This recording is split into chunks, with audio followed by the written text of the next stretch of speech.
இது நடந்த இடைத்தேர்தலில்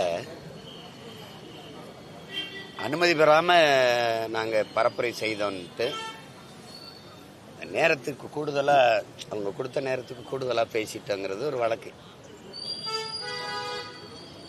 இந்த நாட்டில் கள்ள வாக்கு போடுவது, வாக்குக்கு காசு கொடுப்பதெல்லாம் குற்றம் இல்லை.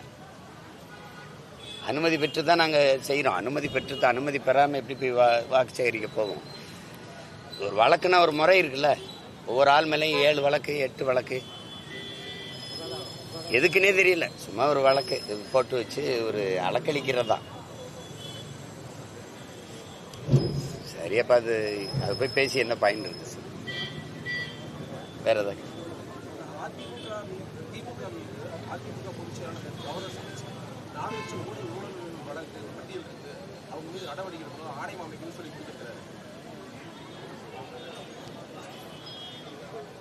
இந்த கட்சிகள் கொடுக்குற குற்றச்சாட்டை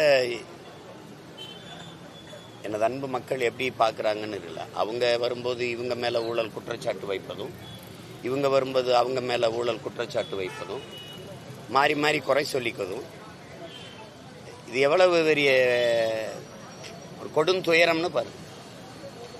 எங்கள் பக்கம் ஊழல் இல்லை, நாங்கள் ரொம்ப நேர்மையானவர்கள்னு இவங்க காட்ட நினைக்கிறாங்களா? என்ன மாதிரி எடுத்துக்கிறது சொல்லுங்கள்.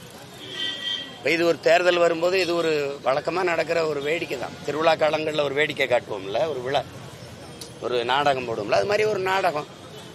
இதை நம்ம பார்த்து ரசித்து சிரிச்சுக்கிட்டு போக வேண்டியதுதான். வேற என்ன செய்யுது?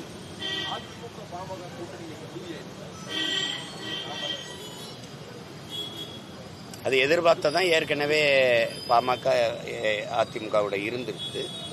இப்போ அவங்களுக்கு வேற இது ஒன்று தான் வாய்ப்பாக இருக்குது. அதனால இந்த கூட்டணிக்கு போவாங்கங்கிறது நம்ம எதிர்பார்த்தது தான். அதில் ஒன்று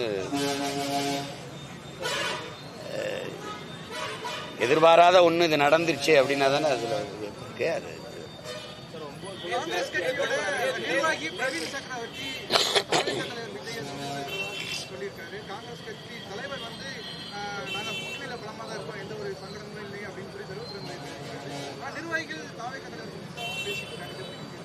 ஒரு தெளிவான ஒரு முடிவுக்கு ஒரு கருத்து இருக்கும், ஒரு பதில் இருக்கும்.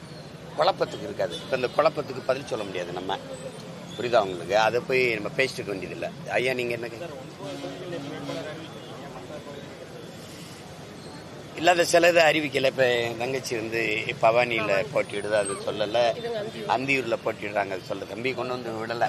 இவர் மொடக்குறிச்சியில் போட்டிடுறாரு தம்பி அருண், அது சொல்லலை. 21 பிப்ரவரி 21 மாநாட்டில் மொத்தமாக 234 அறிவிப்போம், அதனால அது சொல்லலை.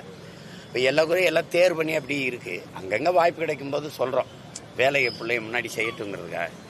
21 மொத்தமாக அறிவிப்போம்.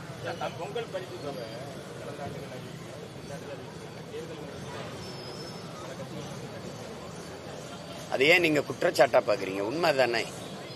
நீங்கள் உண்மையிலே மக்களுக்கு ஒவ்வொரு பொங்கலுக்கும் கொடுக்கணும் அப்படின்னா நீங்கள் போன பொங்கலுக்கு கொடுத்துருக்கணும். இப்போ அது தைப்பொங்கலாக இல்லாமல் தேர்தல் பொங்கலாக இருக்குது. இப்போ 3000 ரூபா கொடுக்குறீங்க. ஏற்கனவே பல லட்சம் கோடி, நமக்கு 10 லட்சம் கோடி கடனை தொற்றுச்சு.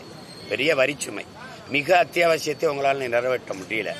ஏன்னா ஆசிரியர் பெருமக்கள் சமவேளை சம ஊதியம் கட்டு போராடுறாங்க, அதை கொடுக்க முடியல. பாருங்க ஐயா, 58 கோடி தான் தேவைப்படுது. எவ்வளோ தேவைப்படுது? 58 கோடி. செவிலியர் போராட்டம், பணி நிரந்தரம். அங்கே துப்புரவு பணியாளர்கள் எல்லாரும் வீதியில் போராடிட்டு இருக்காங்க, அதை கொடுக்க முடியல. பன்னெடுங்காலமாக நீண்ட காலமாக போராடி வர்றாங்க இந்த பழைய ஓய்வூதிய திட்டத்துக்கு. அதே ஜாக்டேஜி போராடிட்டு இப்போ தேர்தல் வரும்போது எப்படி பிப்ரவரி இறுதியில் அறிவிச்சிருவான் தேர்தலை. அப்போ அதை கொடுக்கும்போது இது மக்கள் அரசியலா இல்லை, மக்களுக்கான அரசியலா இல்லை, ஆட்சியால தேர்தல் அரசியலா இருக்கு. இப்ப இவ்வளவு காலம் கொடுக்காம இந்த 30 லட்சம் மடிக்கணினி இப்ப கொடுக்க வேண்டிய தேவை என்ன இருக்கு? அடுத்த மாசம் தேர்தல் வரப்போது, இப்ப கொடுக்குறீங்க. உண்மையிலே அக்கறை இருந்தா போன ஆண்டு கொடுத்துருந்தீங்கன்னா அது மக்கள் அரசியலா இருக்கும், நலன் அரசியலா இருக்கும், மக்கள் நலன் அரசியலா. இப்ப வரும்போது தேர்தல் அரசியல். அப்ப வாக்கை குறி வச்சு நகருது. அப்படித்தானே பார்க்க முடியும். இதையே நீங்க குற்றச்சாட்டா பாக்குறீங்க. உண்மைதானே?